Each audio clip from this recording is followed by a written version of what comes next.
Hey guys, happy Friday, the last day of the month. Just made another sale, so really good month here at G&G. It was a hustle, it was an absolute grind. Blake just got back from San Francisco. He looks a little tired, did an overnight flight. We've been working all hours, as always, here at G&G. Still growing and, you know, still selling many watches, several Richard Milles. I wanted to take this time to talk to you guys about RM in particular. Obviously, a lot of you guys may have seen RM just came out with a brand new Nadal. This is the new 2705 super sweet piece. Honestly, the release of this piece makes me very excited because I think that RM knows what the client wants. In regards to clients love RMs that are smaller, sleeker, very lightweight, and very comfortable to wear. And I want to take this time to talk to you guys about two of the lines that are obviously some of the biggest, most sought after lines of RM, which are the Bubba Watson and the Rafael Nadal. See, Garrett's rocking the Bubba. I think that's your favorite piece. Yeah, probably won't sell it. We'll see. It's such a cool piece. I love the Bubba. I love the Nadal. I wanted to give you a bit of a rundown on them. So right here we have a 3502.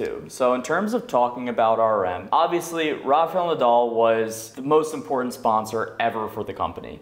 He still is their biggest sponsor. The Nadal line is definitely does kick the Bubba's line a little bit in terms of client desirability currently and how many watches they've produced. The Nadal line was actually released in 2010 when they first came out with the 027 Nadal Turb. And then it was followed by the 035, which was the first non-Tourbillon Nadal, released in 2011. Then followed by obviously another Turb. Then another watch, which was the 3501.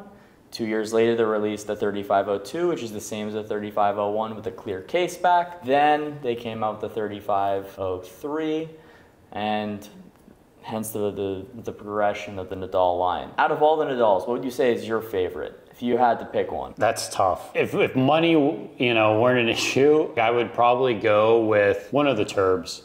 I think, you know, those are just like absolute grail watches. Some of them were like, the one with the tennis racket, because I feel like that's just Nadal, like just like symbolizes him. Tennis, just like the craftsmanship and how lightweight that watch is and how rare it is. I feel like that's the one I would go with. Super sick piece. Yeah. I like the tennis racket one too. I think my favorite would be the 2702, the white NTPT. That's my grill watch. It's my favorite watch RM has ever really put out. But I mean, the main words they use to describe it is lightweight, comfortable. And whenever I do sell RMs to clients, I really emphasize the different pieces of value I think the brand does best. The watch being contoured to someone's wrist really makes it significantly more comfortable than any Rolex, any Patek that they could possibly put on. And then it's super lightweight, and I have clients that sleep in their RMs and never even want to take them out. I sleep in mine. Take them off. Yeah, 100%. So right here, we obviously have the Bubba Watson and the Nadal. So a couple key differences between the Bubba Watson and the Nadal. The Nadal is a bit thicker. Obviously you can see it has full NTPT sides. In terms of case size, besides the Bubba being a bit thinner, they're very, very similar. These are basically the sport line for RM. If you had to pick, like, what would you say the key differences are for you? Like, what are the things you like most about the Bubba over the Nadal? What is? For me, it's strange. I like how the Bubba is a bit thinner. I had a 6702 as a daily for a really long time, and I loved how thin and lightweight that watch was. So I like it a little bit thinner, but the watches are so lightweight. So even the 3502, even though it's a bit chunkier, it's still so lightweight on your wrist. Like, you barely know it's there. I think with the Bubba, I like the open space. There's like more open space in the dial, so it's a bit more skeletonized. But at the same time, on the 3502 and some of the other Nadals, I like how it has so much more going on and like so much more, you know, I believe titanium within the dial and the structure. For me, I go back and forth between the two. I think in the end, being more of a golfer and a Bubba fan, I kind of like the Bubba Watson a little bit more. The Grail, you know, Nadal 27s, I think you just can't beat those watches. But I guess at the same time, they did release the pink and white Bubba Turb. I think that was limited 50, and that's like still around 2 million. I would take that watch as well.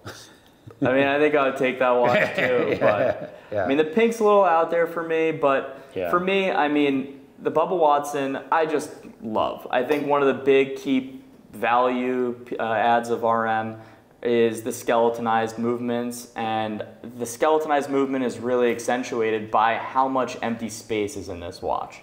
So the Nadal, there is a lot more going on, like Garrett just noted. Although it is cool to look at, you don't have as much negative space, and that negative space really draws your attention to the movement. I love that about this watch. I do think the Nadal is a bit lighter, so whereas this really emphasizes the movement and the empty space makes it really cool to look at from a lot of different angles. It is a bit heavier than the Nadal, but for me, because of how thin it is, it makes it a clear winner deciding between these two watches. Yeah, and I think the Bubba, I don't know the production numbers exactly on the 3501 to the 3503s. I know the 3503 is very, very limited, especially the white. That's why the prices are so high. You know, we've estimated and talked to many people about the white Bubba. There's roughly around 1,000 pieces. There's 4 different versions of the black Bubba at 50. So call it, you know, 200 pieces. So there's really not that many pieces in the market too, which makes the Bubba very special. No, I'd definitely say there are a lot more Nadals than Bubbas. Yeah. Yeah. And it makes sense. I mean, obviously in terms of like iterations, they have come out with the Bubba, which is the 055. That's it. That's the only iteration of the Bubba they did, non-turb. And it's not even that it came out so much later. This Bubba was actually introduced in 2014, 2012, I believe. The black iterations, I think, started coming out in 2014. In the Nadal, you have obviously the 035, you have the 3501, the 3502, the 3503. You have a lot of iterations of non-turb options for the Nadal, and none of which, besides the 035 line, really have that thin kind of profile that I think a lot of modern RM buyers really seek when they buy an RM, because you're talking people that come over from companies such as AP, such as Paddock. For them to really like get their feet wet with the brand, they need a piece that isn't too chunky and is a bit more low profile to kind of warm them up to the idea of wearing a watch that is significantly larger than any AP or Rolex that you'd really buy. So what would you go with in the end? Between a Bubba or a Nadal? So are we talking these two options? We're talking, like any Nadal? No. We're talking the 35s versus the 55. No 27s in there. Out of these two watches, I have to go with the Bubba. The Bubba's sleeker, thinner, obviously not as crazy in the colors, and although you don't get the NTPT unless you did go with an Ultimate Edition, which is incredible. Not the Ultimate Edition, the Dark Legend or the White Legend or those pieces. Bubba's just a great, great buy. It really is. So you tell us, out of these 5, the 3 RM11s, the Nadal, and the Bubba, let us know which watch you would pick. I've got a client that's taking me to a couple watches right now. In terms of investment, wearability, and just something that you think is going to be, you know, not too flashy. And between 2 watches. Break into my office like this? He's picking between either an Aquanaut or a Nautilus. So which one and why? An Aquanaut over a Nautilus? No, which one? Oh, you gotta go Nautilus. It's just absolute class. I mean, it's way more comfortable to wear an Aquanaut, but I think the upside on a Nautilus is just a lot higher. I like both watches. I mean, they both kind of have their upsides. 5712 as the new clasp, which I really liked. I mean, you're also looking at two really different price points. If it's a guy like kind of getting, you know, like an entry-level Patek, for sure the 5167R, but if someone that has a few watches in his collection, I would go with the 5712 1R. 5712 1R. All right, so this week's swim week. It's swim week? Yeah, so there's gonna be a lot of girls I'm gonna be meeting. What's something that you think is gonna impress a girl the most out of all these watches without it getting stolen? Without getting stolen? I think the loudest watches are obviously the Gemset AP or Frosted AP. You know, I think, you know, one of the Nautiluses, but I feel like a lot of girls may not know a Nautilus. Probably, or maybe this rose gold right here, the 712 1R or 5980R. Could be an RM, but I feel like a lot of girls don't know RM. So, or the ultimate trick is you could wear a ladies watch that's kind of works for a man, and then you're gonna have tons of girls coming up to you saying, "Hey, I want that watch." So that's a good start. So you can mix it up a little bit and do that. What do you think about that thought process? I take a lot of advice from you as my older brother, but I think that I wouldn't go with any of those. What would you go with? I would go with, I feel like I gotta go with either the 5990, because it's versatile, and I feel like I'm gonna be wearing something that's, you know, more sleek.